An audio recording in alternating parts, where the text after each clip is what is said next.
Police ஸ்டேஷன்லேருந்து phone வரும்ன்ட்டு நினச்சி கூட பார்க்கல. என் வாழ்க்கையிலே முதல்ல போலீஸ் ஸ்டேஷனுக்கு உள்ளே போனேன். வணக்கம் காய்ஸ், இது காலேஜ் முடிச்சுட்டு வேலை தரதில்ல டே 313.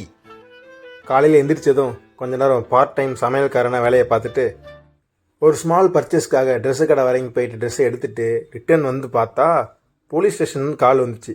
தம்பி, பாஸ்போர்ட் வெரிஃபிகேஷனுக்கு வந்துருங்க இன்றைக்கி ஈவினிங்ட்டு. நான் உட்காந்து அவங்க சொன்ன டாக்குமெண்ட்லாம் தேடுறேன், கிடைக்கவே இல்லை. அப்புறம் ஒரு வழியாக தேடி கண்டுபிடிச்சி வெற்றிகரமாக வெரிஃபிகேஷனுக்கு டாக்குமெண்ட்லாம் எடுத்துகிட்டு கிளம்பிட்டேன்.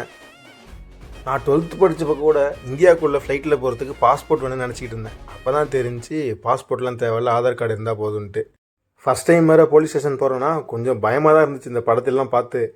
ஆனால் அப்படி இல்லை, ரைட்டர்கிட்ட போயிட்டு டாக்குமெண்ட் வெரிஃபிகேஷன் பண்ணி முடிச்சுட்டு சக்ஸஸ்ஃபுல்லாக வந்துட்டேன்.